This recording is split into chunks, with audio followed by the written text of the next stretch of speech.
Good evening, everyone. I'd like to begin this evening's event in a good way by acknowledging that UBC's Point Grey campus is situated on the traditional, ancestral and unceded territories of the Holcominam-speaking Musqueam people. This has been a place of gathering, learning and cultural practice for the Musqueam since time immemorial. We're here tonight to celebrate and discuss Scott McIntyre's book, A Precarious Enterprise, Making a Life in Canadian Publishing. In the book, Scott foregrounds the efforts taken by his independent book publisher, Douglas McIntyre, to document and represent Indigenous voices and cultural practice at a time well before this was a mainstream approach. Publishing the art and writing of the great Haida artist and journalist Bill Reid, the peerless writing of the Ojibwe writer Richard Wagamese, and the graphic novels of Haida artist Michael Nicol Yagalanis, among others.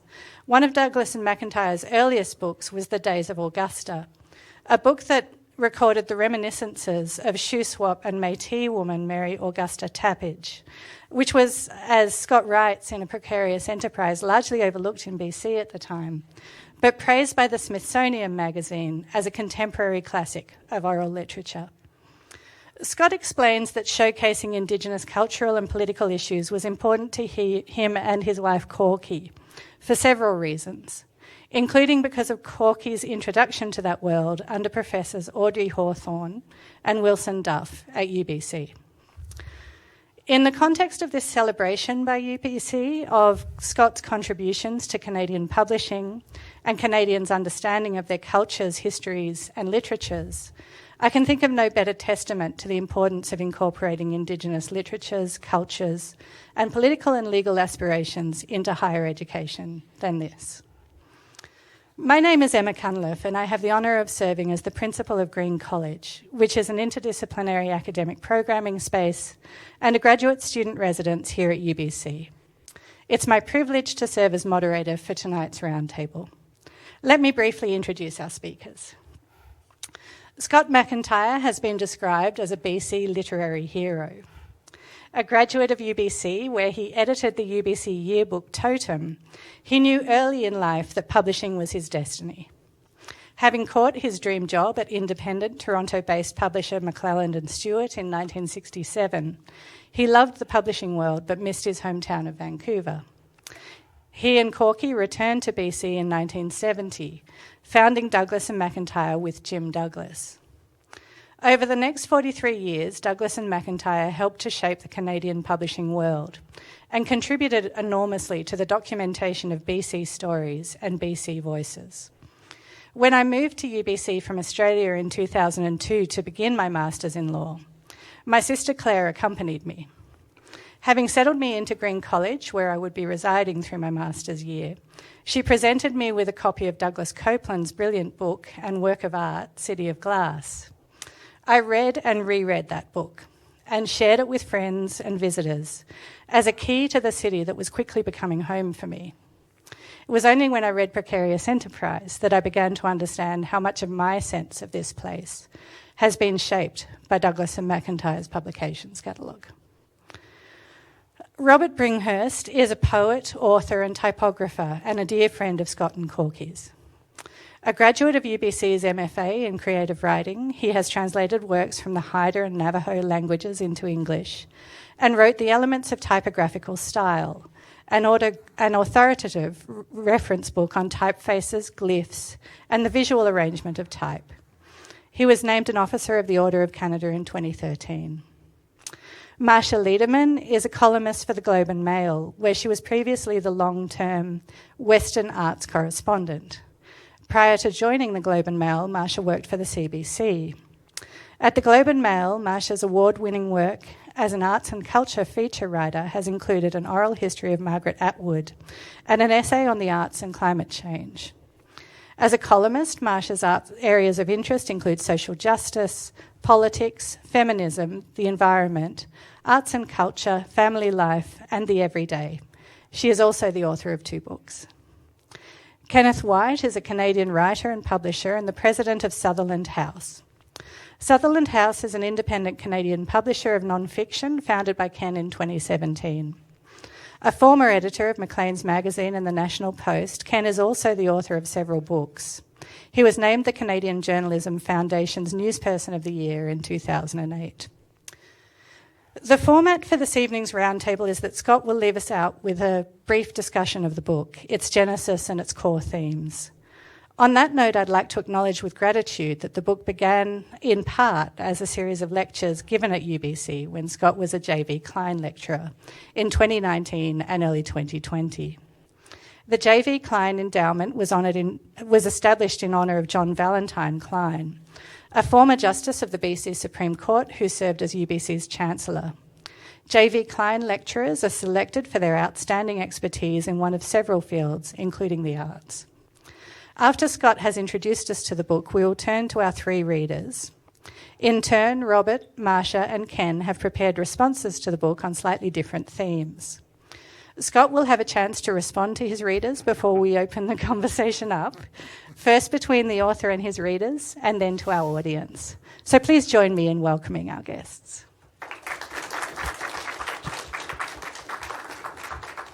Scott, it's over to you. Okay. Well, I think let me begin by thanking all of the brave people out there that endured getting through that storm to get here. And of course, to Green College for initiating all of this. For years, writers, authors, various folk in various places had pushed me to do a memoir. And my response was, never, ever, I would not want to go back there. And yet, he's up there. Mark Vesey at Green College then lured me into doing the Klein lectures in hopes, in fact, that this would lead to a book. It did, but in quite a different way. So that's the derivation. The Klein lectures, by the way, there were three of them, and they had to do, no surprise, with publishing. The Golden Age, this was publishing after World War II, and this was the great publishers and their last efforts before they ascended to heaven, most of them, or perhaps hell. In the Shadow of Two Empires, creating a Canadian literature. And that was, the title was Corky's, as a matter of fact. And protecting creators, ensuring cultural diversity in a globalized world. So they were thematic, and they summed up, I think, my experience, although less directly than the book, of this. They say this crazy business of mad people, and it was Diana Athill once said, "You won't make any money, but you will meet such interesting people." And I was certainly seduced by that world early on, so that's how it began. And let me just say that when I was dithering, when I was dithering, it was actually Sacha Trudeau who said to me very quietly one day, "You owe it to the country." And that I found that a bit persuasive. And here we are. So this is obviously, it's a memoir. It's full of stories, mostly stories about writers and what they go through. This is not a political book, although in fact I got involved in many political machinations, including the Free Trade Agreement and NAFTA and the UNESCO Convention, where Canada invented the notion of a cultural exemption. That's one of the quiet victories that nobody knows about. And people like Flora MacDonald put their jobs on the line when the Americans brought their baseball bats, as they usually do. So it's been a checkered career, one that I would not have missed for the world. So beginning in 1972, when I, as idealist as I was, returned from Toronto with just a vague notion that we wanted to build a publishing house, modeled, in fact, modestly on Knopf, where superior writing could be shaped by superior design and graphics, and honor to the words. So that mix of idealism rather informed D&M. So we began in 1972 Our sales in 1972 were $12,000. And we had no working capital. And in 2010, they were $12 million. But to do that without working capital, against the odds all the time, was a bit of a tricky. And so cash flow was the great religion on the horizon, which is not something that a book publisher should be saddled with.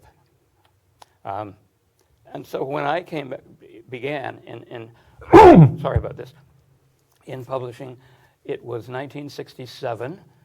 Corky and I, who are still together, were newly married. It was Dubrovnik to Expo 67 to McClellan and Stewart in July of that year. And if ever there was a hothouse, it was McClellan and Stewart then. And they were guys. Most of these guys were back from the war. They lived hard. They hadn't lost their experiences. A lot of alcohol, but there was a genuine passion to try to invigorate the Canadian experience. And they were motivated deeply by the Canadian experience, and that was the point. Yes. So at that point, the world that began to change, Toronto publishing, and there really wasn't much publishing outside of Toronto, Toronto publishing consisted mostly of American and British companies that were distributing the work of their parents. And there was deep disdain in academia, in media. I mean, Canadian things were viewed as second rate. And that's a hell of a way to grow up in what is now a G7 country. But it's perhaps we're inclined to forget how far all of that idealism, if not big profit, led. And the legacy will survive. On the back of that, and it really was a handful of Toronto idealists who began publishing stuff, because what is now the Association of Canadian Publishers, the 150 small, they're all small publishers, following a kind of a dark path to oblivion.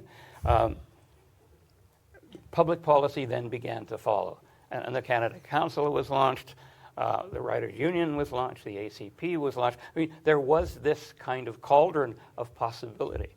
And I think my memory of those times was Canadians believed in themselves. They believed in the Canadian experience and in Canadian stories, and they wanted to spread the word. And that was new. It's hard to imagine what a sea change that was. In fact, at that point, because there was not a lot of Canadian publishing, the Ontario government was moved to strike, are you ready, a Royal Commission on Book Publishing, 2 volumes, 700 pages, and everybody in the industry turned their hand to the task. The committee was chaired by Richard Romer. So this was books and ideas were considered important enough to be worthy of that kind of enterprise. And as I say, that was very new, because trade publishing, that is books for the general public, were viewed as a recipe to lose money.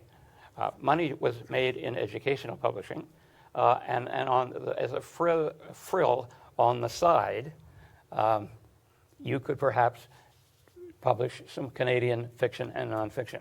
And happily, slowly, and explosively actually in the 70s, that transpired, that grew, and that watershed was reached. It's diminished now.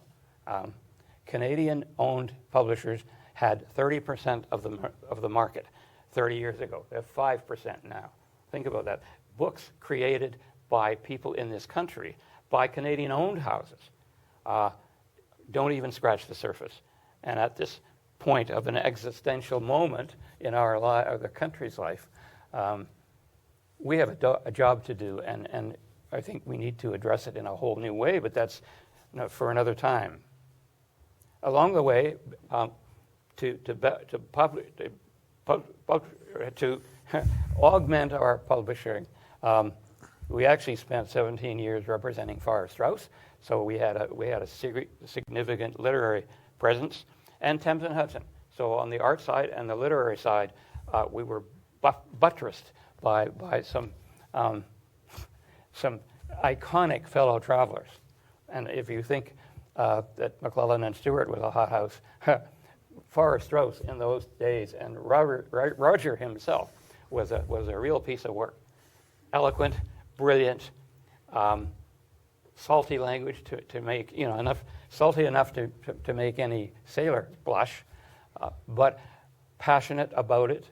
And his mother was a Guggenheim, and his father owned department stores in Manhattan, so he didn't begin without some support. But I think in all of that, to return, my idealism was to take the best words we could, to best books we could afford, because we did not have deep pockets, and do them honor with production values and design. That's why I keep pointing at this guy. That was an idealism I shared, and I think we did a decent job of it. Others can judge.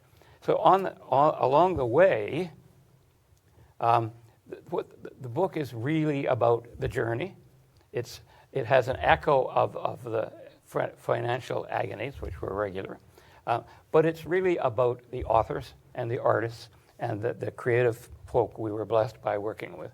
And on the author side, of course, there was this guy, Robert Bringhurst, Bill Reed, Wade Davis, Wason Choi, Doug Coupland, Jack Shadbolt, Hugh Brody, Richard Wagamis, Farley Mote, Anna Porter, and Dora Shadbolt. So we were really trying to elevate the game of this place while distributing nationally and internationally the best voices from here, giving them honor, in fact, which is what theoretically publishing is about. It certainly isn't about the bottom line. So of the writers I've talked about, and because of my visual background, the artists mattered as well, and we became the largest publisher of art books in this country.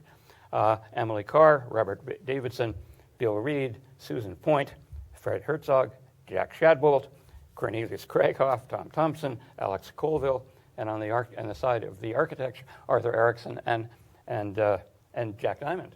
So we crossed the mountains.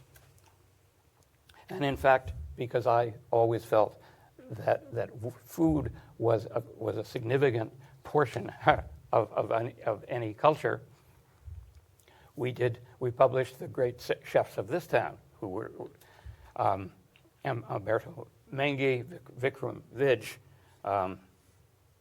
John Bishop, Rob Feeney, Pino Pastoraro. We published elegant cookbooks from them all. So there was a passion to mix culture in all of its aspects.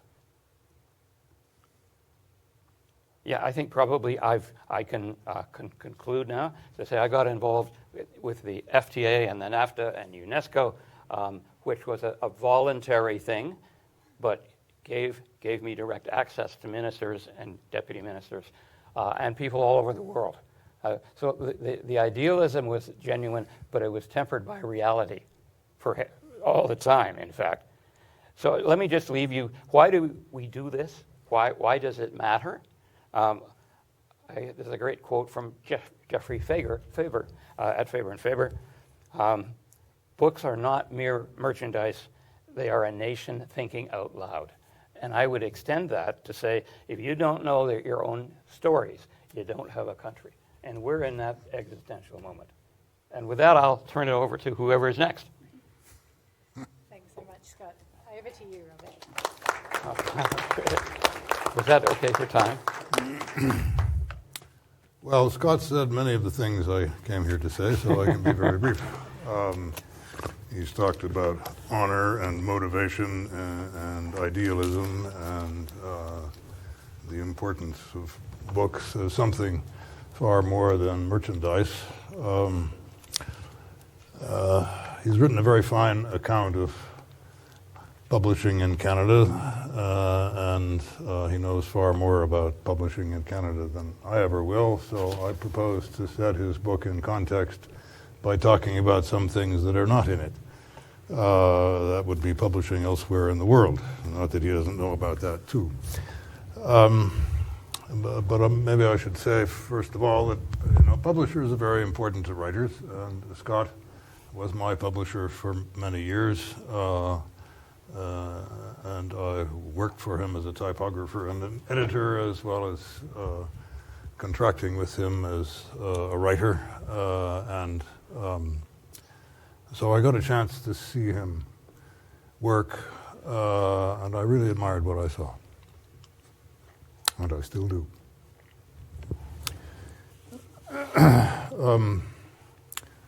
Publishers are very important to civilizations, and civilizations always require publishers. Civilizations take many different forms, and publishing takes many different forms. Even in an oral culture, there are publishers. They are the storytellers, the myth tellers, the singers themselves. They have to, self-publishing is the rule in oral culture, but storytellers initiate stories, they add to other people's stories, they reinvent stories in the same way that jazz musicians reinvent tunes, and those tunes are passed along and other people reinvent them again, but the performer is the publisher in an oral culture. It matters. One of the reasons why Haida oral literature is easily recognizable as one of the great North American oral literatures is that a really great Haida myth teller, a man named Sky of the Kunakeowai, of the village of Skidegats, spent months of his life telling stories to an anthropologist named John Swanton in 1900 and those stories, hundreds of pages of transcript in the Haida language, survive as a permanent record of what a real oral literature looks like. Stories that are hours long, that are immensely complex, that are literary masterpieces. Sky was not just a great composer, he was a fine performer, and everybody in Skidegate knew that he was the storyteller. And when Swanson arrived there in September 1900 saying he wanted to take dictation, people talked about, whether he should be allowed to do this at all, and if so, who was going to talk to him. But everybody knew that the best storyteller in town was Sky. And so they gave Swanton a little bit of a test. He was allowed to take dictation from his guide's father, and he passed the test. And so then he was allowed to take dictation from the village headman, and he passed that test. And so the next day, the village headman said he was busy with other things, and Swanton should go and listen to Sky. And he spent the next month, 6 days a week, 8 hours a day, writing down Haida oral literature. That's a kind of publishing.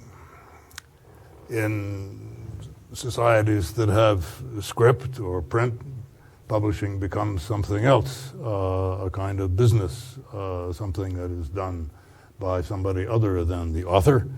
But the thing is, as Scott has already said several times, it's never just a business.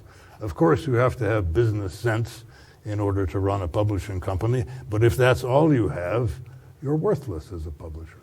If you don't have that idealism, that motivation, that sense of honor that Scott has been talking about, you have nothing to contribute. Money is not enough, and a desire to make more money is not only not enough, it's less than nothing.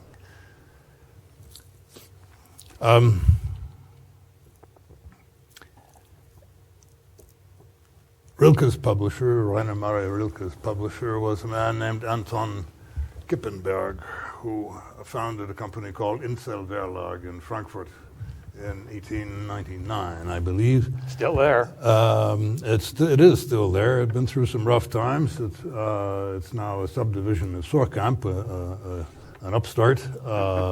It's been turned into a public corporation, and recently, or earlier this year, turned back into a private one again.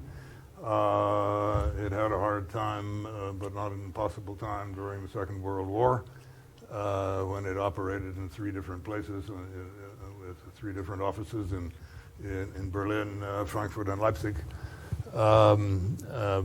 But it began as the kind of little idealistic publisher devoted to fine design, good typography, and good writing. And it succeeded. The publisher was not interested not only in the literature of his own time, but also he was a passionate fan of Goethe. His Goethe collection, in fact, became the basis of the Goethe Museum in Düsseldorf.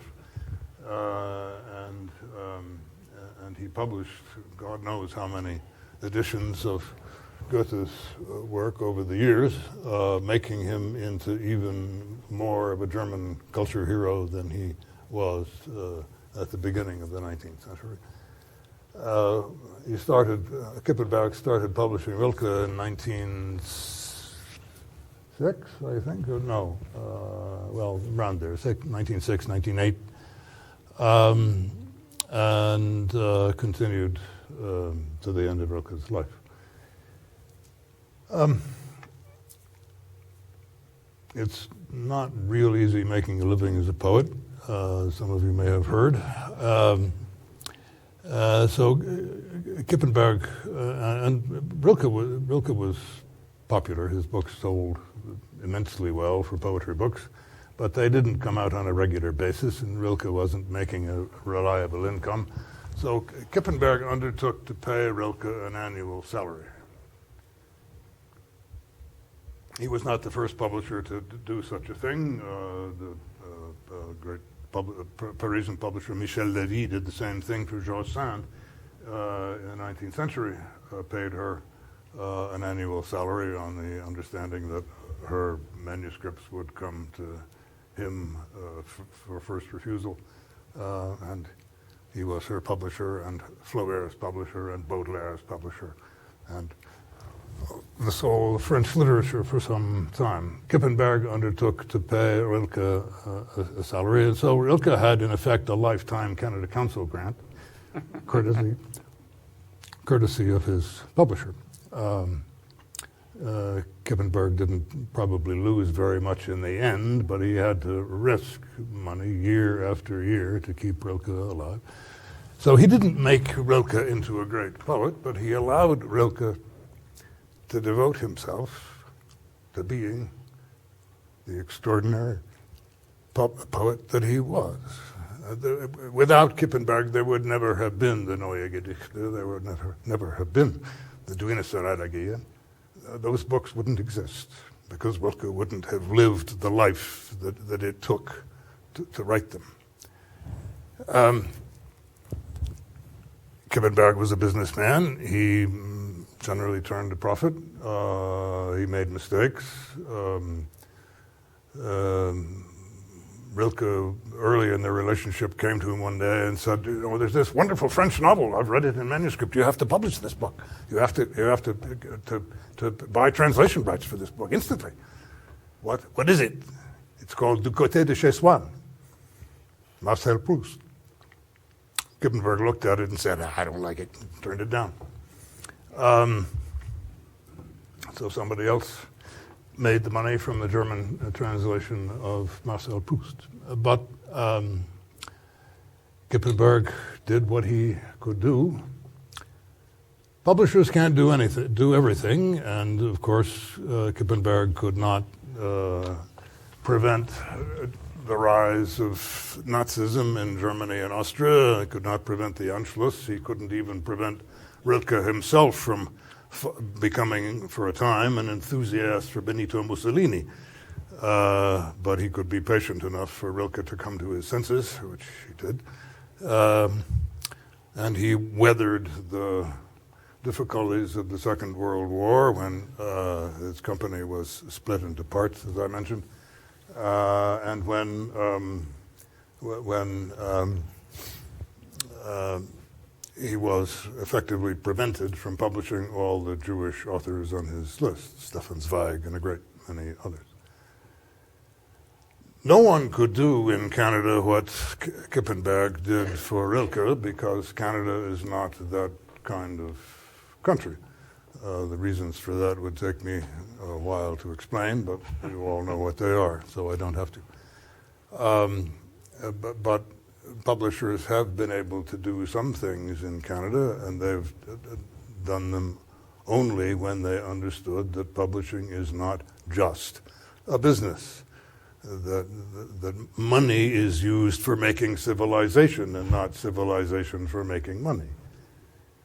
And Scott is one of those publishers, and his book is about that kind of publishing, which is the only kind of real publishing, and that's why his book matters. And it matters to us because it's a Canadian book. There are many kinds of publishers: newspaper publishers, academic publishers, trade publishers. But in a world where publishing is just about money, there's only one kind of publisher, and that's the fake publisher, the one who is just in it for the money. Late in the 20th century, Oxford University Press was pressed into becoming a profit-making operation. Oxford is, among other things, the publisher of the great Greek and Latin classics, the Bibliotheca Oxoniensis.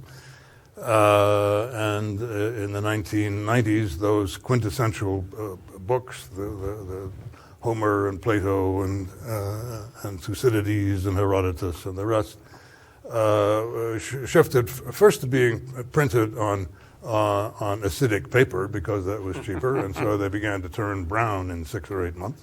And then at the same time, they were converted from being actual sewn hardcover books that would last the lifetime of their devoted owners, scholars of Greek and Latin, to being paperback books.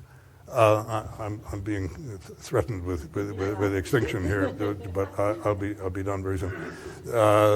They were converted into paperback books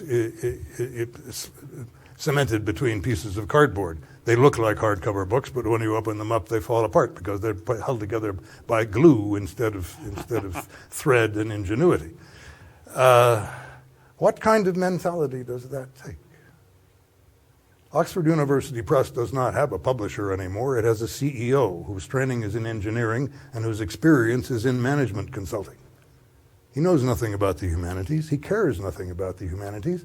But there he is in charge of the greatest university press in the English-speaking world, published its first book in 1478. It wasn't actually founded until the next century, or at least so they claim. Anyway, a 500 and some year old operation turned into nothing by pursuit of money. That's what we must not do. Thank you. Hi.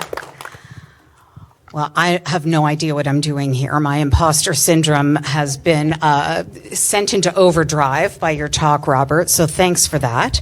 I wanted to talk about how Vancouver and BC are, they're major characters in this book.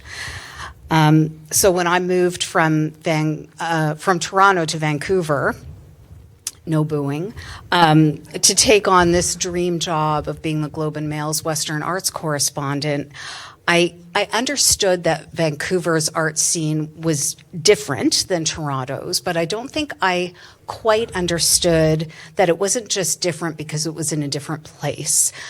Everything about it has a different sort of character in many intangible ways that I had trouble describing, but I found myself wishing I'd had a Bible like this when I moved out here, because reading it was a real education and a joy. Something I realized almost immediately was the way Vancouver was present, not just as a location or backdrop, but as a very particular character in the story of Scott McIntyre. Vancouver is the publishing upstart in this memoir, giving Toronto, the presumed center of the universe, a run for its money. But before Scott could reshape Canadian publishing and give Vancouver a starring role in it, Vancouver shaped Scott McIntyre.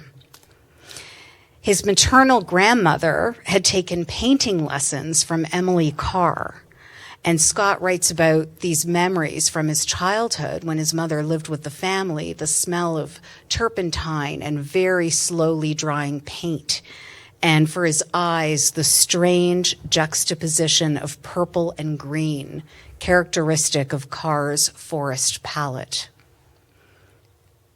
I can't even imagine what it would be like to grow up in a household one step removed from Emily Carr, but it seems to have had a lasting effect on Scott and a lasting effect on Canadian readers.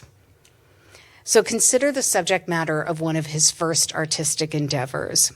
As a student, he got himself up at 5 a.m. repeatedly. I'm the mother of a teenage boy. That does not happen easily.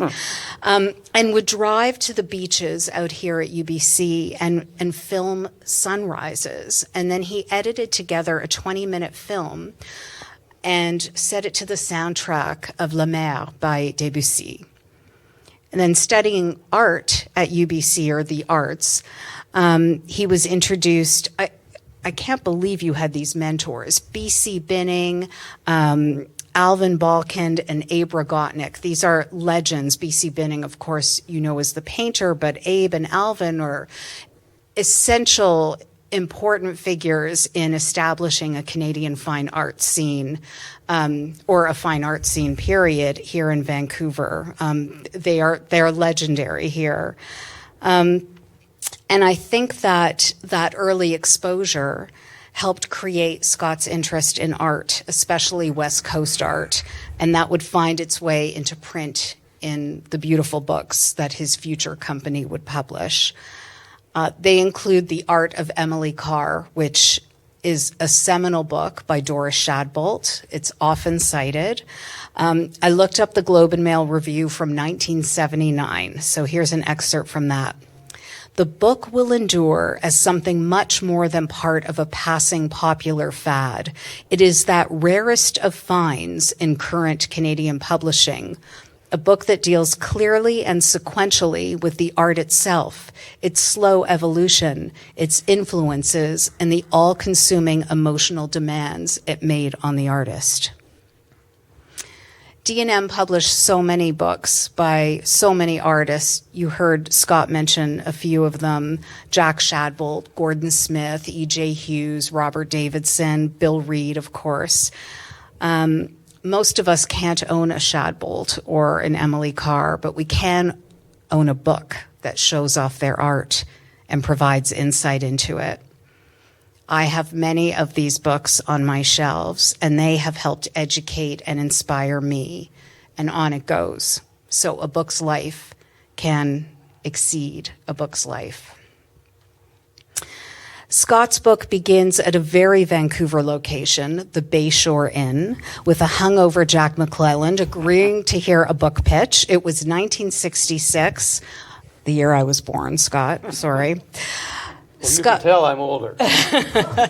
Scott was very young then. A highlight of his publishing experience was editor of the UBC yearbook. And he takes the reader across town immediately to Burnaby Mountain to the audacious Simon Fraser University project, led by architects Jeffrey Massey and Arthur Erickson. Their grand vision for a concrete ode to academia, announcing a new modern age. Scott felt that it called for a book. So on the very first page of Scott's book, we have a hotel perched on the ocean in Stanley Park. We have the mountains. We have West Coast modernism. We have Arthur Erickson. Welcome to Vancouver. Welcome to a precarious enterprise. D&M would become an important publisher of books about Indigenous art and culture, again with seeds sowed here on this campus, as we heard. Again, my shelves are filled with these books. that came out of this publisher, that came out of this inspiration, that came out of this place. I've learned so much from them, and they have helped me write about these ideas for a more mainstream audience, not an academic readership, but newspaper readers across the country. So this is how ideas flow from a publisher to the people. Another important, very BC-specific aspect of Scott's publishing legacy involves telling us and the rest of the country about ourselves. There was the City of Vancouver book in 1976, and I love the detail that he reveals in the book, that once the images for the book underway were scrutinized by Gordon Campbell before he was mayor, before he was premier, Gordon Campbell had a note. And it was a big one. What's with all the blue skies in the photographs? Where the hell is the rain, was the quote. And a number of the photographs became rainy photographs. I think we can relate to the rain today. And also Vancouver's first century A City album, 1860 to 1960, it did very well. And full royalties were paid to the city of Vancouver, which were used and still are used to underwrite the City of Vancouver Book Prize. So that is a huge legacy. I see that I am talking way too much, and I have so much more to say, but I'm going to talk about a few scenes. I'll be quick, I promise, Emma. There's one scene where Scott is back at the beach, a different one. This time it's English Bay. He's a little older. He's taking a walk, utterly conflicted over whether to take a plum job being offered by McClelland and Stewart, but it would require him to leave Vancouver for Toronto. He writes, "It was a bleak day, the sky that color of washed out gunmetal gray, particular to the West Coast, accentuated by a demoralizing drizzle." We have all experienced these days. We are experiencing one today. But he chooses drizzly Vancouver and a publishing unknown over the sure thing being offered in Toronto. So this walk and the decisions made on that bleak gunmetal day changed the landscape of Canadian publishing. There are all kinds of amazing scenes in this book that are very Vancouver. I said earlier that most of us cannot afford to own an Emily car, but I want to talk very briefly about someone who can and does. Michael O'Dane. With the fortune he has made in property development, he collected art, or still collects art, supports artists, built museums and galleries, funded awards.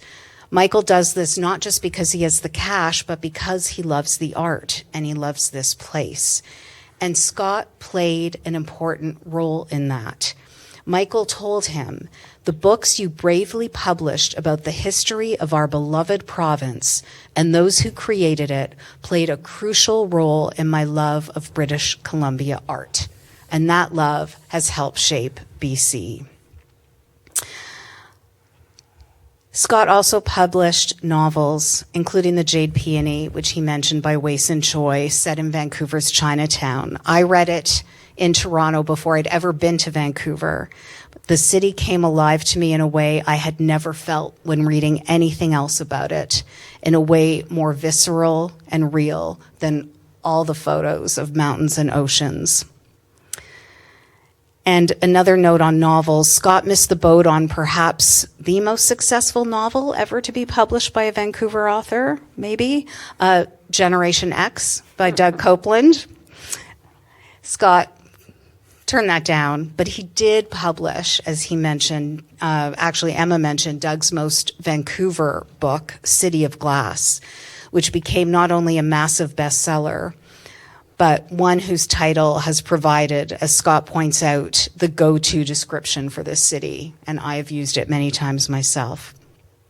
In a precarious enterprise, we are dropped into a city of glass, a city of iconic Arthur Erickson architecture, a province of Emily Carr trees, rich with Indigenous life, culture, and history, delicious food, thriving bookshops, great stories.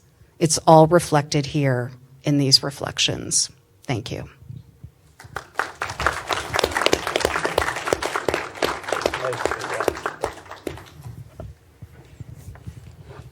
You may as well keep this, Marcia. It'll soon be your turn to pass it to Ken. Timing. It's a reprint. So I'm here representing those small publishers following the path to oblivion, as Scott so eloquently described us. And I read Scott's book in a rather selfish way, very avidly. I'd known that it was coming for a year before it was published, and awaited it eagerly, because it's not a common thing for us to get a memoir from a successful publisher in Canada, at least not in this century. And so I was really keen to see what Scott said about his experience and learn about how he'd done what he did for all of those years. And there are three things I think I'd like to emphasize, what I think's unique and most valuable about Scott's experience. Not most valuable, but perhaps underappreciated.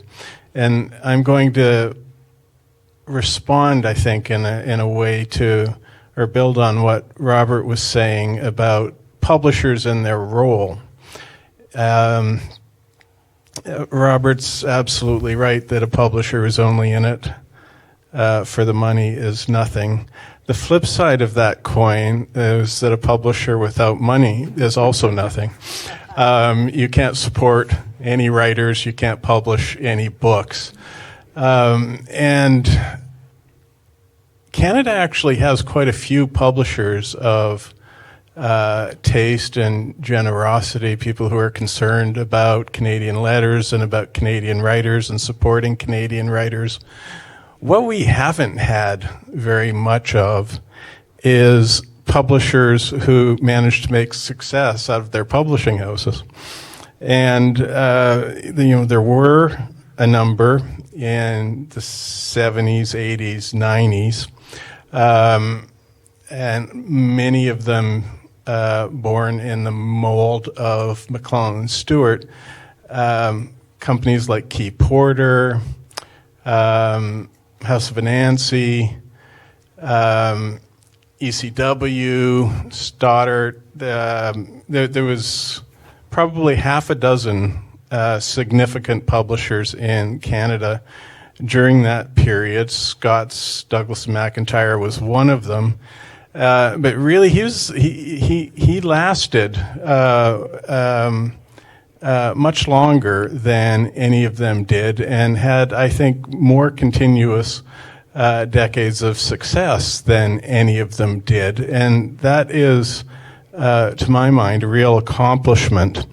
And I had not appreciated, really, until I read Scott's book, just how consistently good the company was and how well it performed over pretty much a half a century, to the point where it was bringing out 75 books a year, and which is quite a lot of books. Most publishers, big publishers at the time, were doing only 30 to 50, and the ones who were doing more were simply volume publishers who didn't have anywhere near Scott's quality. And he was publishing many national caliber writers and regionally important writers who he brought to a national audience, and you've all heard the names tonight.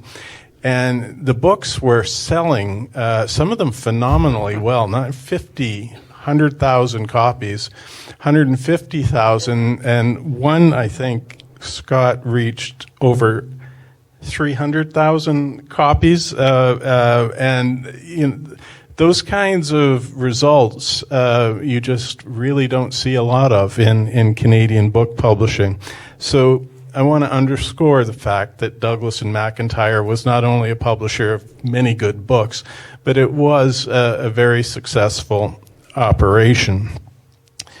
Related to that, and I think another thing that's underappreciated in Scott's career is that he was a phenomenally enterprising publisher. Again, we've got a lot of publishers in Canada who are interested in publishing good books and very good at grant farming. We do not have a lot of commercially enterprising publishers. And the list of things that Scott did in order to keep Douglas and McIntyre going, to keep the revenue coming in so that he could produce the books he wanted to produce to the quality that he wanted to maintain, really was phenomenal. He had an array of distribution agreements with foreign publishers who he represented in Canada, Farrar Straus being the jewel. He had an education arm for a number of years. He bought the remains of Western producer Prairie Books and used them to launch Greystone, which was a natural history imprint under the leadership of Rob Sanders at Douglas and McIntyre. He developed a kids line, Groundwood Books, under the leadership of Patsy Aldana. Both Rob and Patsy are still active today and very important people in the Canadian publishing ecosystem. Douglas and McIntyre produced a lot of histories of British Columbia corporations and institutions. A lot of those books supported by the institutions and the corporations themselves, but it kept the business going. And then he had, as he mentioned earlier, an impressive line of fine art books in concert with everyone from Vancouver Art Gallery to the National Gallery and many others. So, it was a very diverse business. He did a lot of things to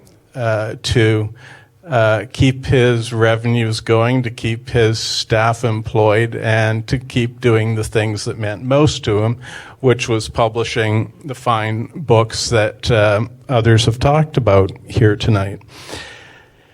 And the third part of it that I think was really special about Douglas and McIntyre is the fact that it resided in Vancouver. Marcia has done a really good job of telling you about how Scott's roots in the province manifest themselves in a lot of what he accomplished. And I don't think most people would appreciate how difficult it is to run a large and successful regional, non-Toronto-based publisher in Canada. They just don't exist. We have some very good small presses in Atlantic Canada, but the operative word is small. I'm from Alberta. The only one we ever had was Hertig Press, and it was gone more than a quarter century ago and had a good run for a while, but didn't last. And ever since then, there's been almost nowhere in the province for local writers to publish. Douglas and McIntyre was absolutely unique in the fact that it built a large, successful publishing business outside of Toronto. And it's one of the reasons it's difficult is because when you operate in Toronto, there's just so many more resources and so much more in the way of publishing infrastructure there. There's more writers there. There's more editors there. There's more publishers there. There's just more talent of every kind there, illustrators, designers, and so on. There are lots of people who can help you with your distribution and with your sales and other parts of the business.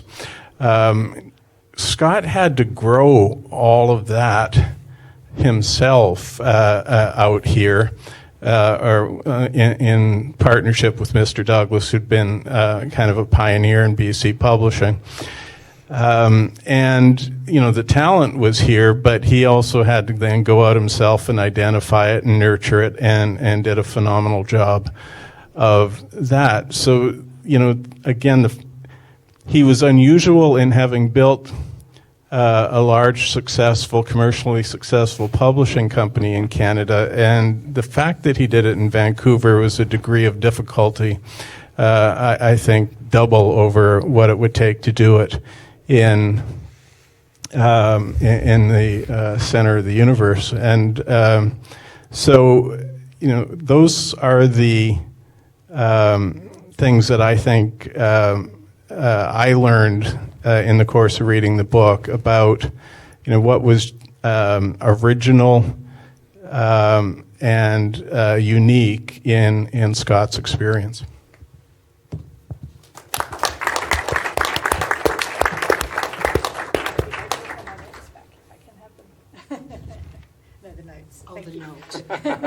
That's the important thing on the table. The most important thing. Thank you all for your good humour with my notes. It's been a little while since you've been on a chaired academic panel, I'm guessing. So thank you so much, Scott, Robert, Marsha and Ken, for a wonderfully rich introduction to the important book and the context of Canadian and worldwide publishing. I'm going to just add one observation to those that have already been shared about the book, if I may, because I think it's something that we should ensure is said today. It's that I appreciated the extent to which Scott's book makes it clear that no one achieves great things on their own. Scott, you write with such respect and affection about the many people who contributed to Douglas and McIntyre's success, and we've heard about many of them, and those who supported it throughout its travails. Your authors, of course, and your staff, but also the people who offered you friendship and personal support. But perhaps most of all, you make it clear that Corky walked every step of this journey with you, and that she contributed enormously to the publishing house that you built, and that your back catalogue represents her intellectual contributions and vision as much as it does yours. And so, Corky, I want to say I'm so glad that you're here tonight. And I want to make sure that your contributions to Douglas and McIntyre's distinctive voice and its success for so many years are properly acknowledged in our comments about the book.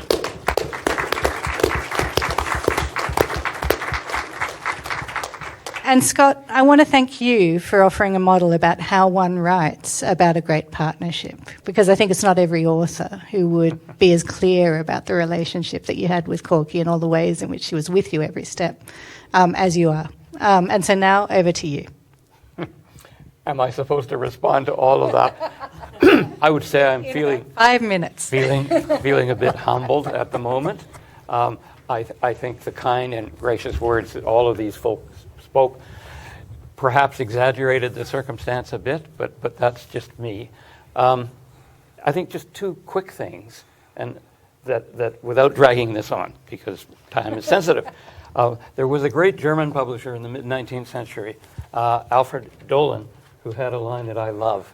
And he said, "The publisher keeps one eye on the writer, one eye on the reader, but the third eye, the eye of true wisdom, rests firmly on the cash register." And I mean, that dilemma shapes almost everything in life, certainly in the quote-unquote the creative industries. But I also want to just say a couple of words about this guy, because I've said it in the book and I've said it publicly in the past, so I'm going to repeat it. I think Story as Sharp as a Knife and the two books that followed it on the great Haida oral poets are the finest things I ever published. I'm perhaps the proudest of those. And I remember that this little enterprise began with Robert saying, maybe let's do a little book on the Haida. And some years went by, and the little book became, I think, about a 600, 700-page book with extraordinary wisdom and extraordinary scholarship. So thank you, sir, for that and all those other things. And I think, that's... one more thing, I think. When we think about BC and what happened here, there is an agent I won't name, but said at one point, who had a very sharp tongue, and at one point, I think we were probably fighting about something. She said, what's different out here? After you cross the Rockies, the air molecules are further apart. That's why you're all crazy. And I could go on, but look, I'm deeply touched by this. Thank you, Green College. Thank you, Emma. Thank you, Mark, still up there because you started this. Thank you to you guys. I must say, that's why you're writers. Quite a accomplishment. Quite articulate summaries that, as I've said, I think they were slightly exaggerated. But thank you. Thank you all. Thank you so much, Scott. So I'm going to invite Sarah and Ahomahe down to help with question and answer time now. I think, or Gracienne, is that the plan? Yes, good. I'm conscious that we have many extremely... actually, I'll give you this one in a minute. Hang on to yours, Scott. We have many people with a great deal of experience in Canadian publishing, in Canadian book selling, in Canadian academia, here with us in the room. And I would like to thank you for coming out on such a night to join us in celebrating Scott's book.